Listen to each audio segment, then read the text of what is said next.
With exams just a few weeks away, the mutual feeling in the air is nervousness, trying our best but still anxiously awaiting our fate. For some of us, this is going to be our last batch of exams, while for others, it's going to be their first. So it's common to feel, stressed and not know what to do. But that's what today's video is about. How do we deal with exam stress, and as exams come closer, how do we improve our revision? So let's begin. The first thing you want to do is go ahead and make a realistic study plan. Plan your revision in advance, because the likelihood of you being stressed is probably because you're a bit unorganized and you're unprepared. So step 1 to de-stress yourself is to create a plan. If you've not completed the syllabus yet, set yourself a date to which you're going to be completing the syllabus by, and then set another date on when you're going to be completing all of the past papers by. Just plan this out on a calendar. We don't have that much time left anyway, so whatever time we do have left, we must utilize it properly. When you become organized, you feel less stressful because you feel like that you're in control of your own life. Whereas when you don't know what to do and you have a lot of work just piling upon you, you feel stressed because you don't know what to do. So tip number 1 is to create a calendar and a schedule to help organize yourself, which is going to be the first step you're going to take to getting good grades. Before we move on to the next point, I want to tell you about something that I've been doing recently, and that is integrating AI into my studying. And honestly, it's been really helpful. Let me introduce you to JustAskMomo. By the way, this is not a sponsored video. The creator of JustAskMomo reached out to me and asked me to have a look, so here I am. It's quite similar to ChatGPT in terms that it is a chatbot where you ask a question and it will reply to you with an answer. The only difference is JustAskMomo is restricted to your syllabus, so it won't give you an answer that is beyond the restrictions of your syllabus. Actually, let me show it to you. This is the interface that you see when you log in with my link in the description below. So let me add a subject assistant, and for the purpose of this, I'm just gonna go for by the way, they only had Cambridge A levels and GCSE, so I asked them to add Edexcel as well, and they kindly did so.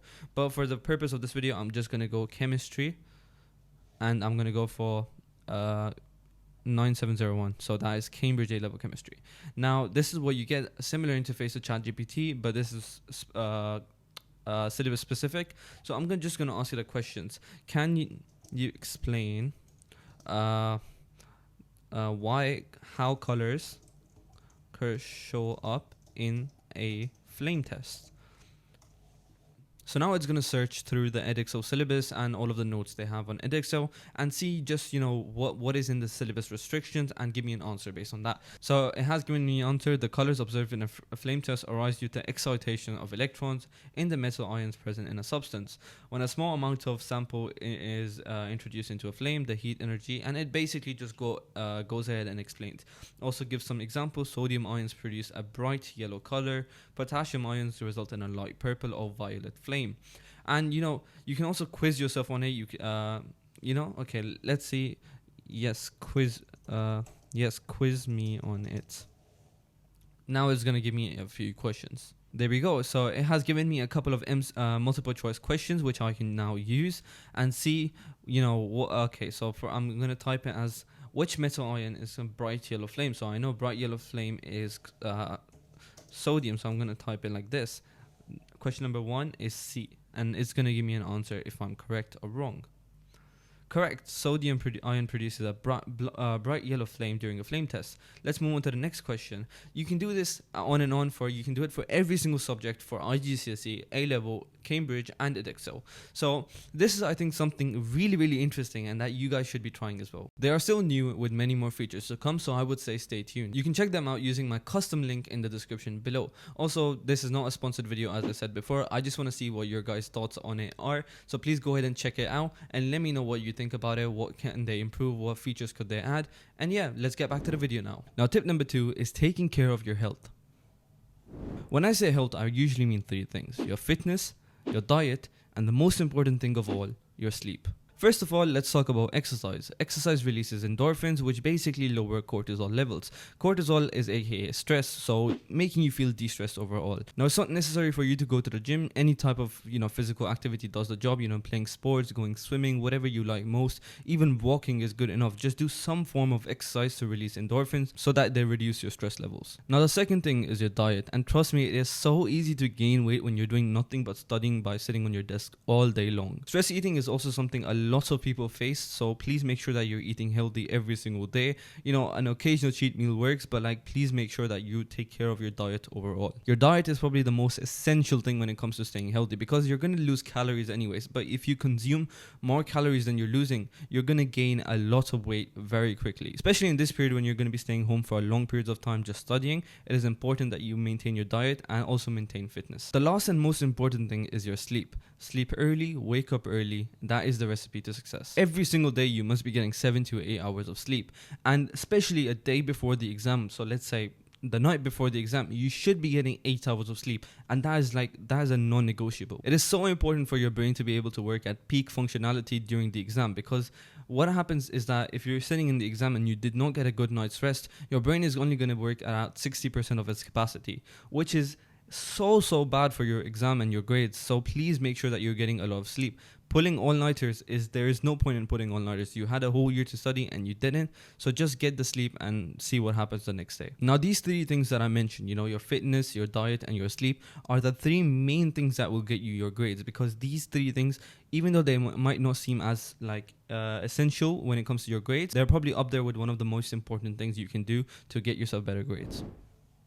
Now, the third point is practicing under exam conditions. This might not seem as important, but let me explain to you why this is actually up there with one of the most important things that you can do before an exam. Studying in the strict exam conditions, so with proper timing, with no distractions and all the right equipment, is essential, because that is what's going to shape how you're going to be doing your exam. Especially when it comes to A-level maths. If you do not practice time management beforehand, you're practically screwed. Besides, when you practice under exam conditions, you feel less stressed out when it comes to the actual exam, because you're going to be, in your mind, you're comforting yourself, saying that I practice under time conditions. I've done everything that practice everything under the same exam conditions, so this should be like another past paper for me. And if you've done your practice properly, that paper should be so easy for you, considering you've practiced it under time conditions, and you're also accustomed to the tips and strategies you're going to be using to solve the paper. So all in all, it's just going to make it so much easier for you to do the paper compared to if you hadn't practiced it under time conditions before. I was only planning on making 3 tips for this video, but let me give you a bonus tip as well. A really cool way to de-stress is actually meditation, and there's been countless of scientifically backed evidence that prove that meditation actually helps with de-stressing you. For me, praying does wonders for me as well, but if you're a non-Muslim, then meditation works really good too. The purpose of meditation is to help you stay calm, get your focus in, and basically just de-stress you overall. It improves your memory, your productivity, and also helps you get better sleep overall. It takes your focus away from the world and puts it into one place, and that one place is your breath.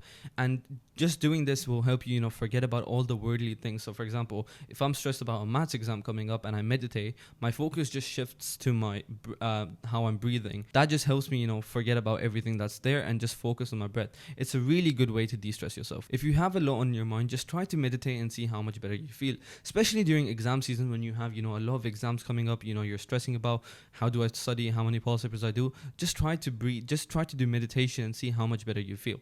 At least, when you wake up in the morning, just try to do 5 minutes of meditation and then do it before night, or any time between. If you're feeling stressed, just try to do meditation and you will feel much better afterward. There's no point in stressing that much, because honestly, grades do not dictate how your life is going to come out, and that doesn't mean that you don't focus on your exams and all of that, but I'm just saying that even some people who don't manage to get good grades, they do a lot of brilliant stuff. It's just down to how you are as a person. Don't stress yourself to the point where you're studying like 10 hours a day.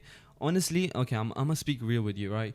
There's no point in studying that much. So there's no point in studying 10 hours a day, because at the end of the day, when you go like 10 years later into the future, you're not gonna look back at this time and say, oh, I'm so glad I studied 4 extra hours. You're not gonna say that. What you're actually gonna remember are the memories that you make with your friends in school, and how you mess about. I'm not saying you should be messing about throughout the whole year, but you should have a fair share of both of them. So do your due diligence and study as well, but also make memories and enjoy your time, because life is short, and if you spend the whole time being serious and trying to study 10 hours a day, there's no point, because down the line later in the future, you're not going to look back and say, I'm so glad I studied for this long. You're going to be saying that, oh my, I'm so happy that I made these memories with my friend. And that's what I'm trying to do this year more. I've been trying to go to more events, trying to make more memories. I have been studying, but I've mainly shifted my focus to just having a good time while studying, and that's what you should be doing too. So study as much as you can, but also enjoy life, make memories, and make memories that you will cherish later on in the future with your friends and your family. So yeah, that's about it. Please go ahead and leave a like on this video. I'll greatly appreciate it. You can also subscribe to the channel over here, and you can check out this video on why A levels are so hard. I will see you with another video very, very soon. Take care and good night.